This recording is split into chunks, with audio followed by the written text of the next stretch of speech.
Can't get any words. Podcasts don't last, giving you the real talk, no holding back. Can't get any worse, we'll make you see. There's always a silver lining.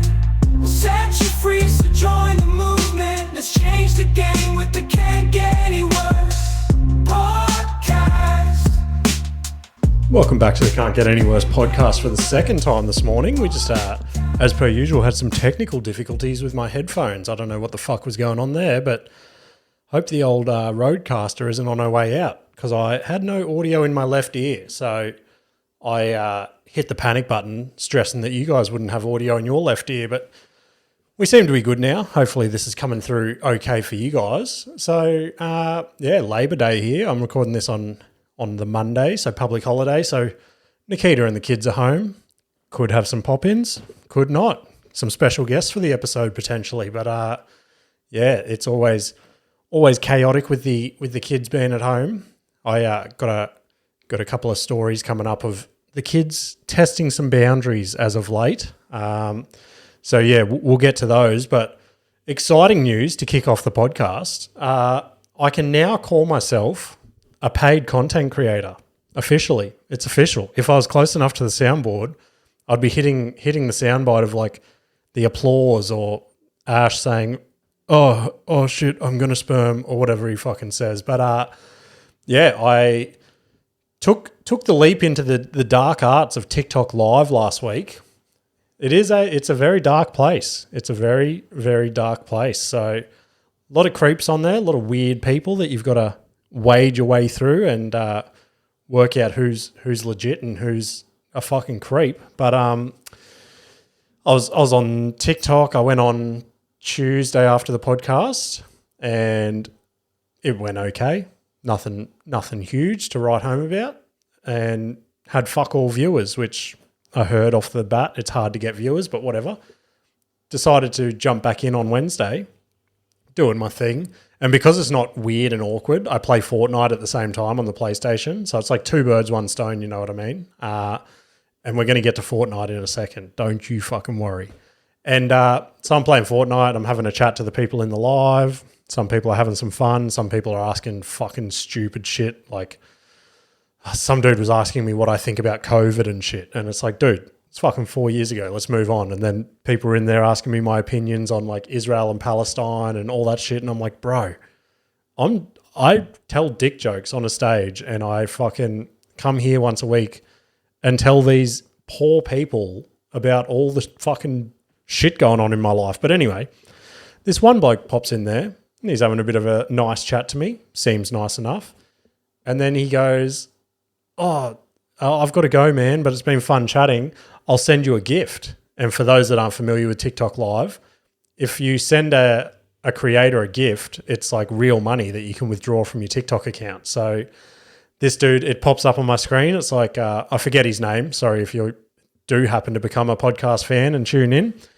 But it goes, whatever his name is, has gifted you a rose. And I'm like, because I've watched a few TikTok lives and I know roses are like the most common gift to give because they're fuck all money. So I finish the live. I go in my little back end side of TikTok Live and it tells me that I have been paid 3 cents. 3 cents for 45 minutes of my time. So do with that as you will. That I fucked up that saying. Pulled an Adrian there and I fucked up that saying. But I guess technically speaking, I'm a paid content creator because I got paid for my content. But let's just keep it between you and I as to how much I actually got paid for that. But sneaking a little whiskey here. Don't tell Nikita on the other side of the door, everyone. Oh, yeah. That's what Labor Day is all about, hey? Just hiding in your garage, recording a podcast, drinking so your wife can't see. But, Fortnite this week. She's really ramped up. I've got a couple of stories. So I say but this one 100% was Westy. I know I blamed him the first one. We got ourselves another new Fortnite skin. So you could say things are getting pretty serious around here with our Fortnite addiction. We got the, most people aren't going to fucking know who it is, but Laserbeam. He's a big like streamer. He has his own skin where it's like just a you almost look like a tradie. So that's sort of why I wanted it, because I thought it was cool that a lot of people are jumping around as like mystical fucking creatures and shit like that on there, and like cool soldiers. And now when Westy and I play, we're just fucking this tradie with a gun fucking people up. So that's pretty sick. But Westy has now, in the last week or so, I've set him up so that he can play with his friends at school that play. So he had one mate that he plays pretty regularly with, one of his best mates, and they're playing back and forth. They're pretty much the same level on Fortnite, I would say. So yeah, they were going well. And then the other night, they suggested, they're like, I'm not going to say names for fucking obvious reasons, but doesn't what's his name play Fortnite as well? And they're like, oh yeah, he's really good. He tells us at school all the time. He's got all these skins and he plays with all these people, blah, blah, blah. So they track him down on kids messenger shit, and then they add him into the lobby, and this dude is he's 7, same age as Westy, but he's fucking destroys at Fortnite. So then the other kid had to go, so it was just Westy and this pro kid, and they were just doing one-on-one for a little while, and Westy was getting fucking destroyed, obviously, by this kid. Like, Westy would respawn and just get headshot straight away. So then Westy and I decided in private to pull a bit of a, remember that movie from the early 2000s, it must have been, Freaky Friday, where Lindsay Lohan and Jamie Lee Curtis like swap bodies, like Freaky Friday? That's basically what Westy and I did for Fortnite. We Freaky Friday'd Fortnite.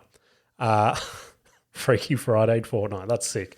That could even be the episode title. I'm going to try and remember that. But yeah, I ended up versing a 7-year-old, and let's call it a draw.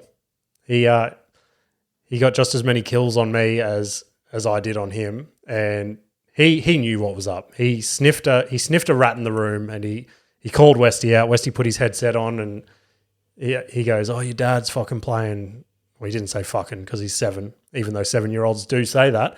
And again, we will fucking get to it. But holy shit, there's a mozzie right there. Got it. Don't worry, guys, I got it.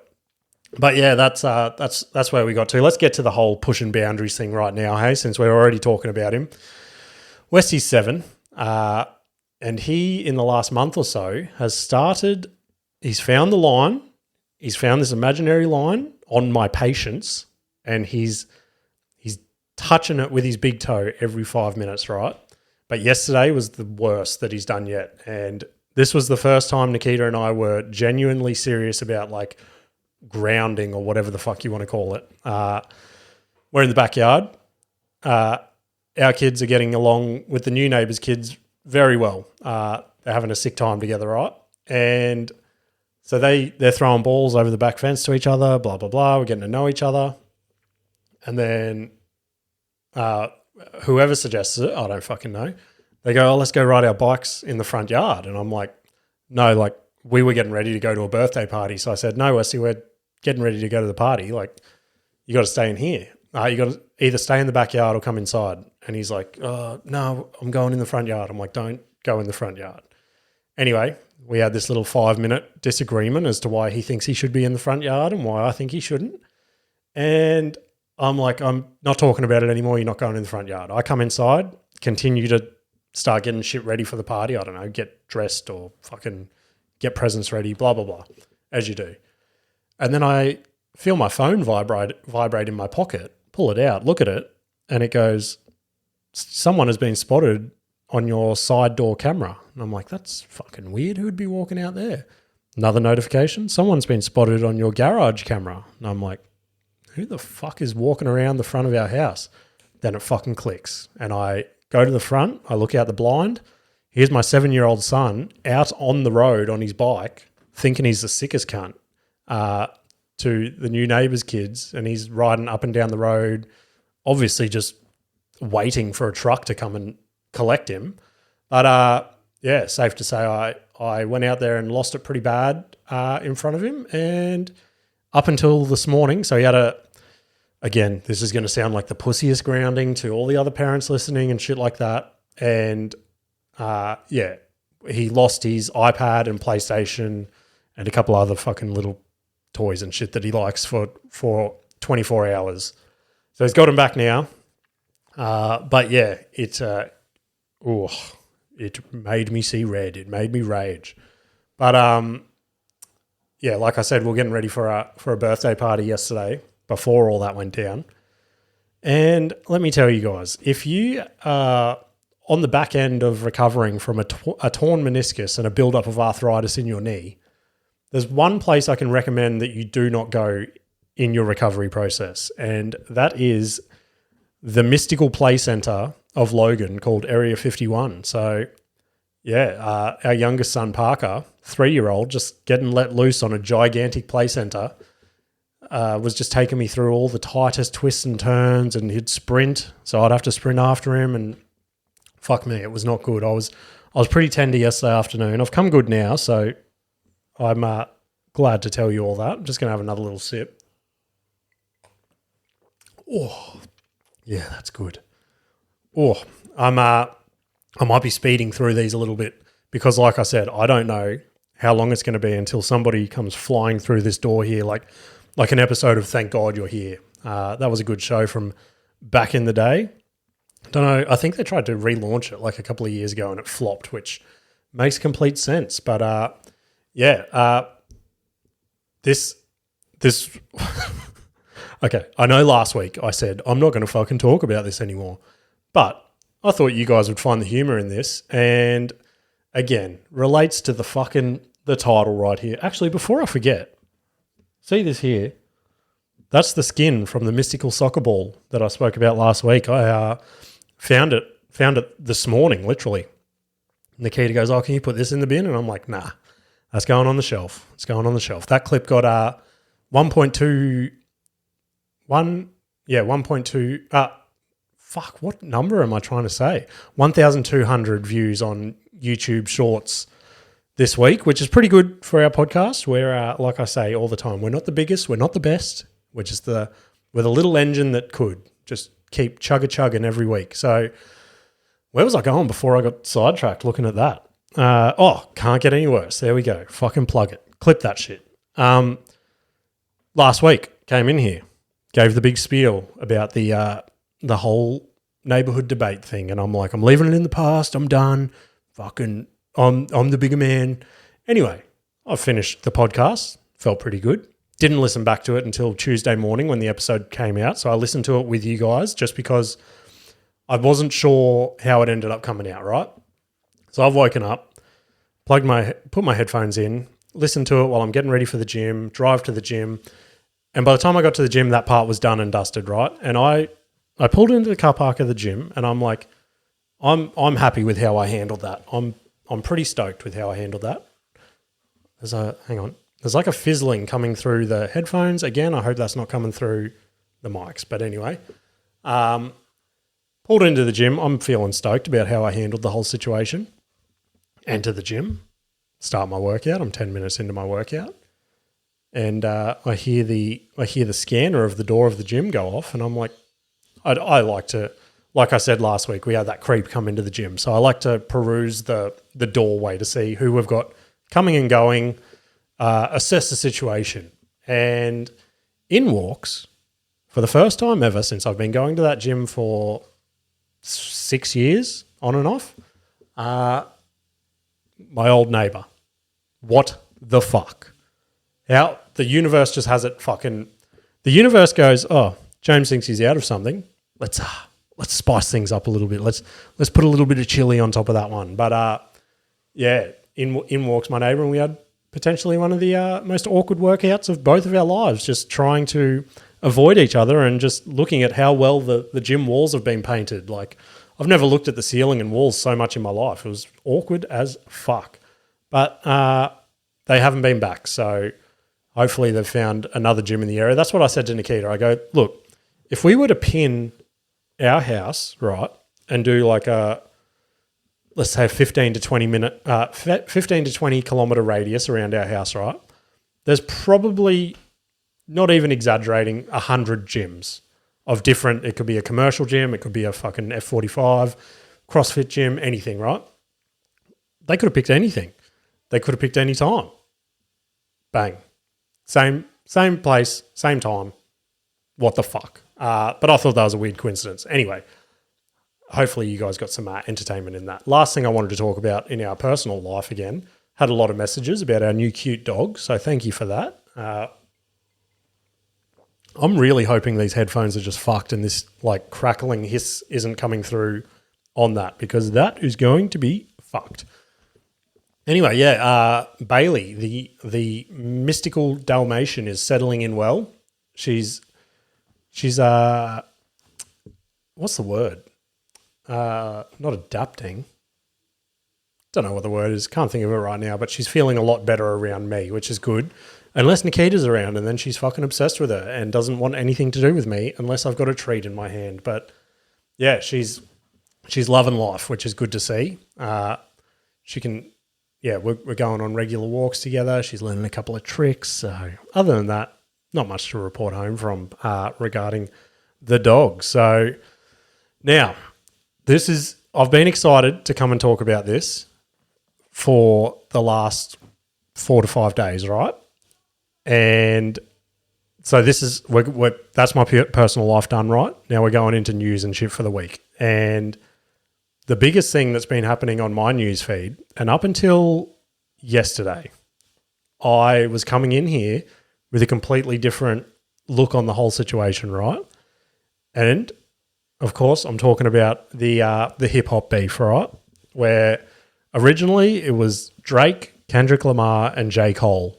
It was the three of them going at each other, just having this big fucking beef back and forth, right? And to be honest, I did not get it. Didn't hook me at the start. I was like, this is fucking lame. And then J. Cole released his diss track, and then he felt bad about his diss track, so he withdrew from the beef, which I thought was pussy as shit.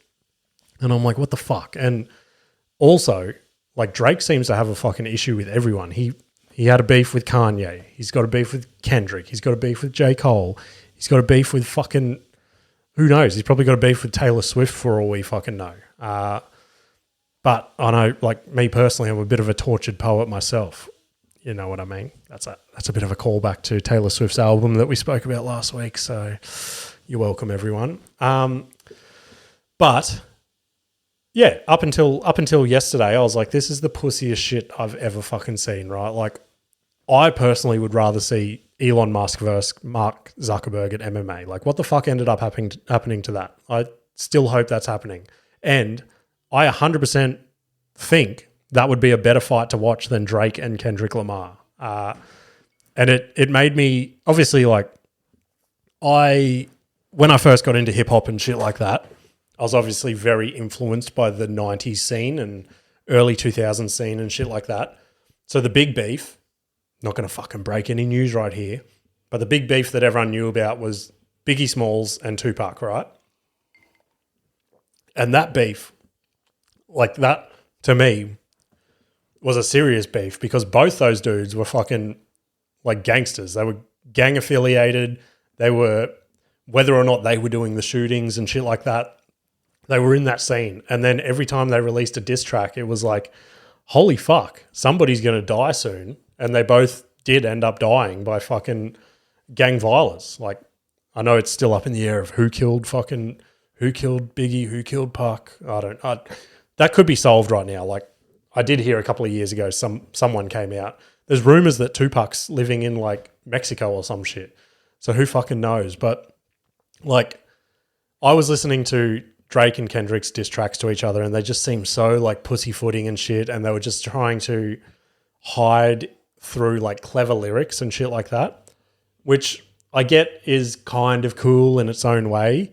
But to me, if you're going to have, like, a hip-hop beef, like, fuck, what was Tupac's song, Hit 'Em Up? And he's like, he opens the song with, that's why I fucked yo bitch, you fat motherfucker. Like, you know what, he's not mincing his words. You know exactly what he's talking about. Like, Biggie was the fat motherfucker and he fucked his girlfriend, which is heavily, fuck, what's the word? I'm shit at words today. Anyway, this is where I was at. I'm like, this is the fucking pussiest beef I've ever fucking seen, right? Then yesterday, I wake up and I open Instagram and I see Drake has dropped a song called Family Matters. For those that listen to hip hop and shit like that, you probably want to listen to it and you've gone, shit, this is a sick song, and some of the lines in it are pretty fucking brutal. So you're like, oh shit, maybe things could be getting serious around here. So I've listened to it. It's a 7-minute song, which is nuts to do in a hip hop beef. Like, to just release a 7-minute song to a sick beat. Drake mixes it up like 3 different times with his like tempo and shit like that. So it's like 3 songs in one, and he just fucking goes hard at Kendrick. And he released this half an hour after Kendrick released his response to him, which again is nuts to put a 7-minute song, whether or not he had it like pre-recorded, but a lot of the stuff in the song were replies to what Kendrick said in his last song. So that in itself is fucking nuts, right? And this is the fucking... I personally cannot see how Drake comes back from this, but I think it was about an hour after Family Matters dropped, right? So I listened to Family Matters while I was at gym. We're driving to the birthday party that I told you guys about earlier, right? And I'm trying to explain this new hip-hop beef to Nikita in the car on the way to this birthday party. I'm playing her Family Matters on the radio, like through my phone. And I'm like, oh, do you understand what he means by this line? And I'm like trying to explain this big beef to her. And she could not give less of a fuck. And she stopped me and she's like, why do you even care? And I was like, that's a good fucking question. I don't fucking know. But you get tangled up in this shit. It's like the real Housewives of hip hop. But yeah, that could be another fucking good. That's a catchy title, The Real Housewives of Hip Hop, even though I fucked it up twice. Anyway, an hour after Family Matters dropped, so we're at the party. I get a little ding on my phone, and it's like, oh, Kendrick's dropped his reply. And I'm like, his reply to a 7-minute song where Drake he went pretty hard. He went pretty well on Kendrick. And it's like, what is going on right now? Someone is coming in. Yes, Parker? Oh, okay. Coming. I'll be right back, everyone. Sorry, everyone, I'm back. I forgot to look at where we're at on the clock, so who knows how long this episode is going to go for. But hang in there. Don't know what the fuck just happened then. Parker, my 3-year-old, comes in and goes, Mummy's throwing up in the kitchen sink. So podcast waits for nobody. I go, you right, babe? And she goes, yeah, I'll be right. You go and record that podcast and release it to like the 3 people that listen every week, babe. You do what you got to do. You be that influencer that you need to be to go and get our family 3 cents a week. So that's what I'm doing, guys. If you want my wife to stop vomiting in the sink by herself, share the podcast around. Share it to a friend. Share it to your mum. Share it to your dad. Both my mum and dad listen. They fucking love it. They love hearing their son come in here and talk about his depression and fucking masturbating every week. So I'm sure your parents will love it as well. Back to the hip-hop beef. Let's go. I don't even remember where I was up to be honest, and that sucks dick. But I think I was getting to Kendrick's reply to Drake, to Family Matters. So an hour after Drake drops Family Matters, Kendrick drops one of the hardest fucking songs I have heard in so long, and that is no word of a lie. I heard a good comparison. I read a good comparison on TikTok before I started this morning, and somebody compared.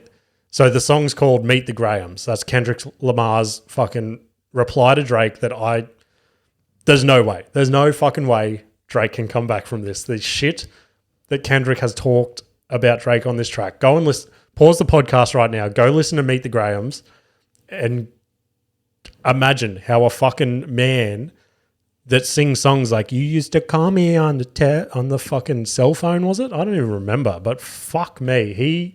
He's done. He's dead. Kendrick Lamar went on Google Maps and changed Drake's house to Kendrick's house. So when you search Drake's house on Google Maps, it comes up as Kendrick's house. Like, he fucking killed him. He's done. He's dead. Not quite the Biggie and Tupac dead, but Kendrick fucking destroyed. And hey, I could finish this is Monday, 9:30 a.m., which sounds terrible to have a whiskey in my hand, but just want to timestamp it in case Drake has come back with a sick fucking reply. But I don't know. It'd be hard to come back from.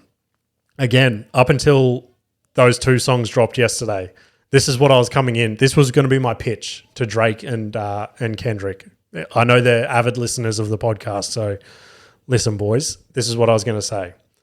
My take on the whole hip-hop beef was going to be the only people that can win this, and I still genuinely feel this because I know like these guys kill the fucking world when there's something like this going on. I genuinely think that Matt Stone and Trey Parker, the creators of South Park, are sitting in their office right now making an episode about these two up until yesterday. Like, they could have to throw this episode out now because Kendrick went fucking hard. But these two pussies pretending to be these fucking hard gangsters doing little diss tracks to each other. Like, for some reason in my head, I can just see such a South Park episode coming out of that. Like when South Park went at Kanye West and turned him into a gay fish. Like, what the fuck? They just destroyed Kanye. But let me know what you guys think about the whole hip hop beef, whether you guys are on board with it or anything like that. That's not bad. That's not bad for a Monday morning. I've got my week in comedy next on the agenda, but we'll loop back to that. So we'll touch on a little bit of sport, a little bit of movies. I've dabbled in both this week. I know you won't believe it, but only partially, only fucking a little bit. So sport, UFC 301 was yesterday. I, much like probably 99% of UFC fans, did not buy the pay-per-view. There were only two fights on there that I wanted to watch, and both the Aussies fighting, which it was not a good day to be a Aussie yesterday. So Stephen Erceg, I spoke about him a couple of weeks ago. I saw him coming up on the eternal ranks, things like that. Finally made it to the UFC. He's been in the UFC for 1 year and he's already had a title shot. So that sort of says how good he is. The only issue being is he's a flyweight. So nobody really wants to see flyweights fight. Like, they're just obviously taking nothing away from him. So here's the issue. So everyone watches the UFC for big knockouts, blood, blah, blah, blah. But like flyweight fights, even bantamweight fights, things like that, they're just really technical, skilled fights, which me, as like who watches the UFC as much as I do, some of those fights are the sickest ones to watch. Like when Demetrius Johnson was in the UFC, I used to love watching that dude's fights because every fight he would just pull something fucking magical out of his pocket and end up like getting a win. And he weighed like 3 kilos. So, but yeah, unfortunately he did not get the win. And what was worse to see is how much he beat himself up in his post-fight interview, which fucking sucked. That he's worked his whole life to get to that UFC title shot, and taking nothing away from that weight division or anything like that, it's not exactly stacked. So if he goes and gets another even 1 or 2 wins, he's right back up there for title contention again. A lot of people are saying he got robbed. Again, I didn't watch the fight, so I can't have a real opinion on that.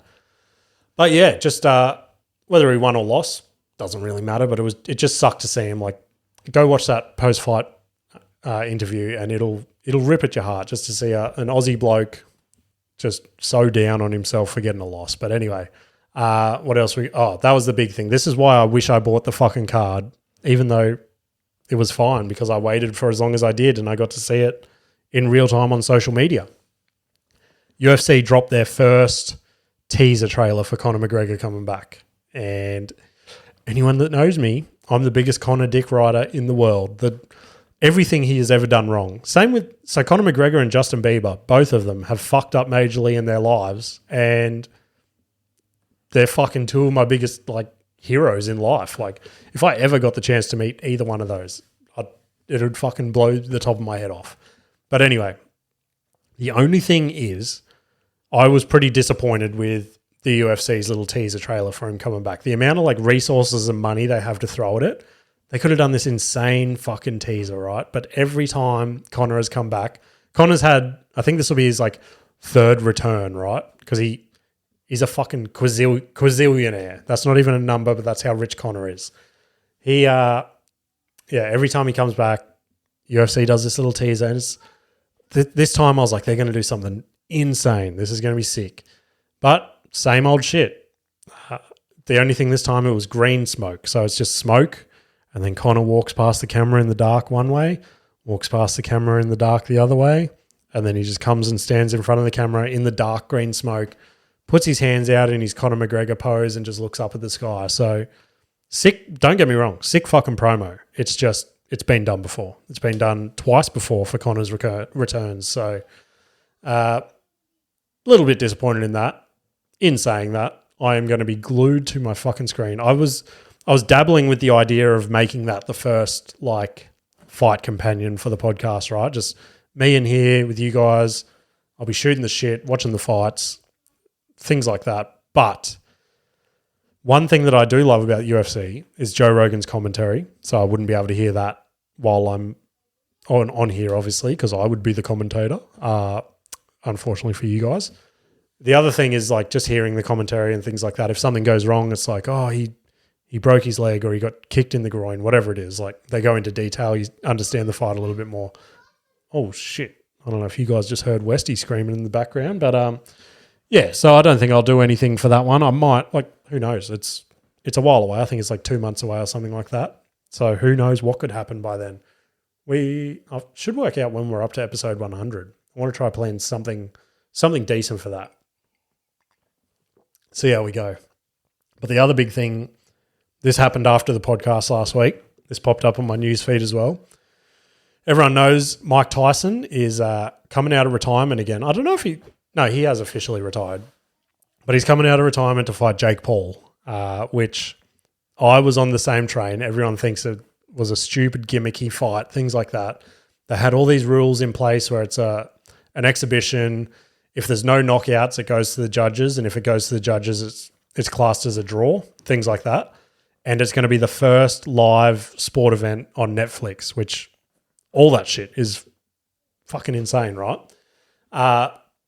Anyway, I was like, I'm going to watch it, obviously. It's a spectacle whenever Mike Tyson fights, and now Jake Paul is like earning that name as well. Whenever Jake Paul fights, you've got to be there. You've got to see what fucking happens.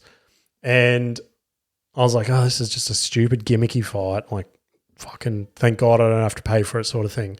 But it has now come out that it's going to be sanctioned as a pro fight, which means whatever happens in this fight is going to go on both of their pro records, whether it's win or loss, which throws a cat amongst the pigeons. Sorry to mince my words again there, but that's a perfect Mike Tyson analogy. If you're familiar with his obsession with pigeons, go and watch that on YouTube. Little bit weird for a 60-year-old man to be that obsessed with pigeons with a speech impediment, but anyway, yeah, I'm super interested now in that fight because Jake Paul doesn't want to get another loss because it'll fuck with what he's trying to build. And also, Mike Tyson can go in there as friendly as he wants, but it's Mike Tyson at the end of the day. He's a fucking uncaged animal. He's going to get one punch in the face and snap. Fucking, could you imagine if Jake Paul loses an ear out of this fight? I will come straight in here if that happens and record a podcast. But that's pretty much it for sport this week. I watched a couple of movies. I say I watched. We're going to get into it. I've been waiting quite a while now for Unfrosted to come out on Netflix. So for those that aren't familiar, it's the Pop-Tart story, right? But it's not strictly the story. They've embellished it. They've obviously made it good for a movie, blah, blah, blah. Some things in there are not as they happened. And there were actually, I think there was like 2 moments in the movie where it was like a slightly weird moment or something like that. And they actually popped up on the screen. It's like, this actually happened or this was real or something like that. I forget how exactly they worded it. But,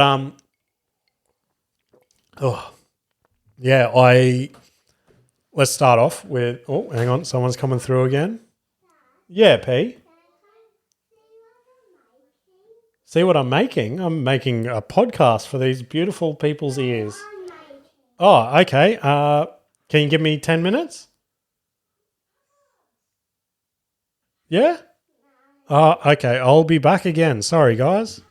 Holy shit, Biscuit Boys. I'm very sorry about this episode. Like I said, public holiday today, family's home, blah, blah, blah, blah, blah. Just had to go and watch it, look at the concoction that Parker's started making of whatever the fuck we got in our cupboard. It was just some black syrupy looking thing. So I look forward to helping clean that up once I'm done in here. Again, don't know where the fuck I was up to. I think I was talking about Unfrosted on Netflix. So the big reason I wanted to watch this was it was like Jerry Seinfeld's next movie that he was, I don't know if he like helped write it or whatever, but he was the star in it. So that was, I was looking forward to that a little bit.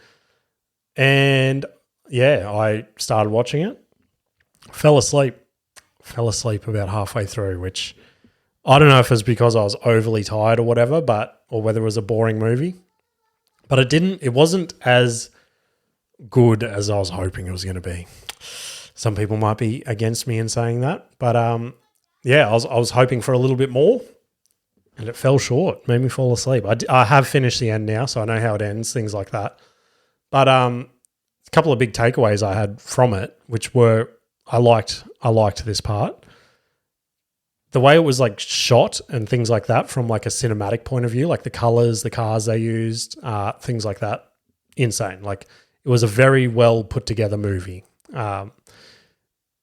The script and shit like that was good. And the other, it was, yeah, I don't know why it didn't catch me. I don't know. I genuinely can't put my finger on it. Maybe an hour and a half movie about a Pop-Tart is too long. Maybe it should have been like a YouTube video, like a 20-minute YouTube video. Maybe I will express my thoughts to Jerry. I'll send Jerry Seinfeld a letter. But yeah, even the cast in this thing is insane. I can't remember a movie where so many like comedic actors have been crammed into this movie, and to see big name comedians have like small, like almost background roles, shit like that. Like that was cool. Like maybe they had like a line or two, and it's like, fuck, there's Sebastian fucking Maniscalco. Man, I always fuck his name out. Why did I go with him out of all the other comedians I could have said? But yeah, that was cool. He is a fucking big one. One of my favorite comedians. He's up on the wall somewhere. There he is over there. Bill Burr. So I listened to Bill Burr's podcast last week, and he said he's in the movie. I'm like, fuck, what role is he going to be playing? And he plays the president of the United States. So that was pretty trippy. He's got hair. That's a big fucking thing for a bald man. And he's got like dark black hair. So it was pretty trippy at first. Like obviously you can tell by Bill's voice. I'm like, fuck, that's Bill Burr. And then it was just, I don't know, things like that. I don't know if you guys feel the same. It just takes me out of the movie to see like big names just get dropped into like a scene like that. I spoke about it with like Conor McGregor and like stuff like that, but yeah, go give it a watch. I might have been having a bad day. Actually, that's what I just got a notification. The Tom Brady roast starts. Oh fuck, starts in 15 minutes. I'm gonna miss the start, but that's okay. I was going to talk about it this week. I was going to record the podcast late and watch it, but one thing that I fucking love or used to love was the Comedy Central roast, right? They used to be my favorite things to watch. Two of my favorites, the James Franco roast and the Justin Bieber roast. Go and watch those on YouTube. Funniest shit you'll ever fucking see. But and also watching those two roasts led me onto some of my favorite comedians now. Like just I didn't know about them until the roasts, and I was like, listen to their 5-minute roast about the celebrity. I'm like, they're hilarious. Like Natasha Leggero, no one knew her until the James Franco roast. She got up there and had the best roast of the night. And now she's like, again, some people watching this might not fucking know her, but in the comedy scene, she's a huge American comedian. And even like a month ago, she was at where was it? It was like the Laugh Factory or something like that over in LA. And she had to follow Bert Kreischer. Everyone that knows Bert Kreischer, he takes his shirt off before he does his set. So she had to follow him. Bert crushed from all reports. And she was like, how the fuck am I going to follow this? So Natasha gets on stage and takes her shirt off. So she's just tits out in front of this fucking crowd, which it's an insane thing to do. But like, hats off to her. Good fucking shit. The other thing I watched this week leading into the comedy, actually, I can't say I watched it because I got 20 to 25 minutes in. It wasn't for me, and that's okay. I have never seen... So, Katt Williams' new special dropped yesterday. He did it live on Netflix. I didn't watch it live. I watched it last night. And Katt Williams, from all reports, is one of the greats. Everyone seems to love him. And the reason I wanted to watch him is from his, like, obviously in the news the last 6 months or so. He seems to have flown off the handles. So that's why I wanted to watch it. But yeah, I don't know. He doesn't have a style that sort of catches me or keeps me engaged. So I'll go and finish the whole special just because I like doing that. But yeah, I'm about 20 minutes in and I was like, I can't keep fucking sitting through this. So let me know if I should keep going and pushing through that. I'm sure some people are like, you're a fucking idiot. Katt Williams is the GOAT. He's a comedic mastermind. Holy shit, the kids are yelling out there again.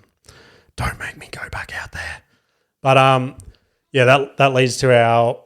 Let's go straight from that because I'm pretty similar to Katt Williams at the end of the day. Let's go to my week in comedy. So had the one gig this week down at Six Tricks Distillery, I think it was. Yeah, I'm pretty sure that's right. Or it might be Distilling. Six Tricks Distilling. Anyway, doesn't fucking... They were a sick venue. So I was looking forward to it all week. Obviously, when I've only got one gig a week, I'm like building it up, like ready to unleash that comedy god, blah, blah, comedy dog, sorry, not god. Jeez. Same letters, different configuration. Anyway, I get down there and it's a nice sort of intimate venue. And I mentioned it a few weeks ago. Once I stopped doing like the rooms that weren't like, I got used to doing like major rooms for a little while. And now that I've peeled back again, like it was a paid like gig, like people had to pay to come to the gig. So even though it was small and intimate, part of me was like, oh, it's still going to have fun because they've committed, you know what I mean? Whereas if it was a free night in a pub, I don't know, insert random suburb from Brisbane to the Gold Coast, then they're like, what the fuck are you doing here ruining my Wednesday night? But yeah, super, super intimate crowd. I don't know how many were there. Maybe, I don't know, 15, 20, maybe if I had to throw a ball in the air. So yeah, I got up there and had a pretty decent set. And I got my first little comedy clip out of it. So I'll be releasing that later today. So by the time this comes out, jump over to @JimmyMisson on Instagram. It'll be out by then. A little bit of, I don't know, it's not even crowd work. It was literally 2 lines to each other basically. But yeah, some lady wanted to get involved in my set and it was weird. I didn't even think it was that clever at the time, but the room just fucking erupted and I was like, oh shit, that felt sick. But yeah, keep an eye out for that one. Next show at Six Tricks Distilling. Go down and check it out. I'm sure I'll be able to jump on the lineup again soon down there at some stage. But fuck, where are we going to go to from there? I feel like I had something else to talk about from that gig. No, don't think so. It's not ringing a bell. Let me scroll down here because now we're getting to the nitty gritty. So, premature premise for the week. So I've get this right. I wrote a fair bit last week. You won't believe it. I've got a couple of new jokes that I'm trying out this week. We'll get to my gigs this week. It's pretty jam-packed, to be honest. But yeah, I wanted to make sure that I had a chunk of at least, they're all 10-minute sets. So I wanted to have at least 4 to 5 of new shit that I can either go, yeah, that's got legs, or stop thinking about this, you dumb fuck. It's not ever going to work. So I got one of those premises. And again, I think we might have even spoke about this on the early days, but this is the other thing that's going to be hard with these premature premises. And I said this last week, is some of them, they're not exactly like joke premises that you'd come in of like, oh, have you ever had a coffee and there's too much fucking sugar in it? Like there's so many comedians that do that. Whereas I like turning my shit into almost like a story that relates to me. So it all has to come from something that's happened from my life. So one of the big bits that I'm looking forward to trying on this week at the places I'm on is, and this is what I think we might have spoken about on the podcast at some stage, is irrational fears, because I could almost guarantee that I have the most irrational fear out of anyone in the room. And then I'll use a little bit of inside baseball for you guys. I'm planning on asking some people what their fears are. Anyway, my biggest fear, and this is no fucking word of a lie, genuinely. My biggest fear in life is redhead albino chicks, right? But they have to be wearing a white gown. And that might sound bizarre to some of you guys, but it all stems from, when was it? It must have been like grade 8, maybe, grade 8 school camp. We went away to Nimbin, which I know is a fucking weird place to go for a school camp. But yeah, we were all setting up our tents and shit in this. It was just an empty field that was surrounded by mountains and shit. And we're all standing outside our tents. Like there were maybe 10 of us boys. And you know how you do it, like at school camp. Just 10 boys going back and forth, trying to scare the fuck out of each other or make each other laugh, shit like that. Anyway, the teachers are like, all right, lights out in a couple of minutes. So we're all getting ready. And then one cunt just looks over at the mountains and he goes, oh, imagine if we just looked over there and this redhead albino chick was just slowly weaving her way through trees, right? And she gets to the bottom and she just tilts her head and she just starts sprinting towards us. And I was like, what the fuck did you just say? Because I just had this clear fucking vision, like the vision I had to chase comedy. That's how clear it fucking was, right? And then the teacher goes, all right, everyone in your tents. And all the other kids around me have just jumped in their tent and I've gone, the fuck did this guy just say? Like, I've ever since that night, it's been my greatest fear. I'm yet to see one, but when I do, Jesus Christ. That's not the joke, by the way. That was literally just like the story I had to tell, so you guys weren't like, so I didn't just say my irrational fear is this and then move on and you guys were like, the fuck is this guy on every week? Like, does James just light up a glass barbecue and come record the podcast? No, I don't. Some of the people on my TikTok live, I think that's what they might have been doing the morning of. But anywho, who am I to judge? On to our motivational clip for the week, right? And again, I think this episode is going to fall short with the interruptions, but what do you do? It's Labor Day. I shouldn't even be working. So you're welcome. You're welcome for putting in the hard yards. This seemed fitting for this week, right? Now, everyone will know one of my favorite comedians is Andrew Schultz. And he's been leading up to this on his social media for the last, since he's been left Australia, basically. I don't even remember when I saw him. Would have been maybe 3 months ago or so. But yeah, his biggest goal in life, I guess, was to sell out Madison Square Garden. He's a New York boy, so it's the big stadium in New York. All the greats have fucking played there, and he's done all these sick promo videos and shit like that of all his favorite artists, all his favorite basketballers, shit like that, playing in this stadium. And then it like flashes to him in front of his name on Madison Square Garden, blah, blah, blah. But this, it's not necessarily like I guess you would call it a motivational clip, but this clip he released when he first found out. And it's of him and his dad, and he takes his dad to Madison Square Garden, breaks the news basically. But just before you watch this, realize that his dad has a pretty, it's like a rare case of dementia where, like Andrew's talked about this on his podcast a few times, where there's even times where he doesn't recognize himself, like his own son and shit like that. So you can imagine how hard that is and things like that. And then this moment here just fucking like, yeah, got to me, obviously. But yeah, I'll play it for you and then we'll talk about it at the end potentially. When I first started comedy, my dream was to one day headline Madison Square Garden, and I would tell people that, and they would all usually roll their eyes, or they kind of laugh at the notion of it. I told you that was my dream. Boy. And I said, one day I want to headline Madison Square Garden, and I remember you stopped what you were doing, and you looked me in the eyes, and you said, I'll see you there. Wow. And it was like really important to me because I felt like I wasn't the only person that believed it could happen. Wow. And I know as you get older, you know, sometimes things become hard to remember, but I remember everything. I remember all the time you put into me and all the effort that you made and how much you always believed in me and supported me, and this made all the difference. Absolutely. Yeah. So the reason I brought you here is, I wanted to say thank you for being the most amazing dad ever. And the other reason I want to bring you here is because I want to let you know that when my tour comes to New York, I'm going to be headlining Madison Square Garden. Wow. So I'll see you there. You definitely will see me there. Oh my God. Love you so much.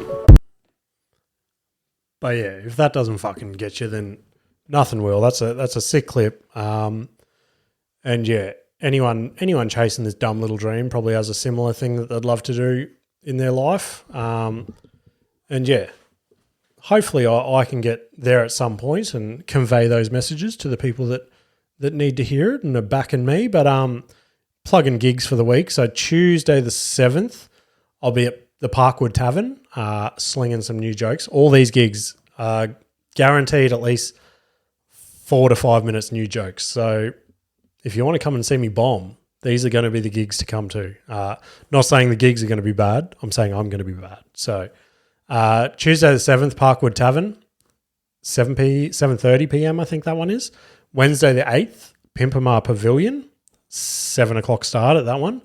Thursday the 9th, so 3 nights in a row. Jesus Christ, I'm going to be selling out Madison Square Garden in no time. Nah, jokes. I've said it on the podcast before. Suncorp is what I've got my eyes after. So if you want to help me sell out Suncorp Stadium one day, come to one of these 3 gigs. Thursday the 9th with Viveco at Wollongabba. So Chris Walters has been on the podcast before. That's his gig that I've done a few times before. If you win that gig, so it's like a bit of a competition on the night. If you win, you get a paid headlining spot a month after that gig. So if there is one that you want to come to this week, probably come to that one. Come cheer me on, get me the win. You get a cute little crown. If you guys come and cheer me, I'll wear the crown on the podcast next week. So I think it'll be quite fitting in here. You do get to keep it, which is fucking sick. That'll be like my UFC title. Anyway, if you want to get in touch with the show, again, sick messages and stuff this week. YouTube comments were a little bit down, which, come on, guys, let's ramp that back up. But yeah, send submissions to cantgetanyworsepod@gmail.com. DM me on Instagram, send me messages on Facebook, whatever the fuck you want to do. But like I said earlier in the episode, share it around to some friends and family, get the word out there and help me grow this motherfucker. But yeah, thanks for tuning in, guys, and see you later. It's always a silver lining.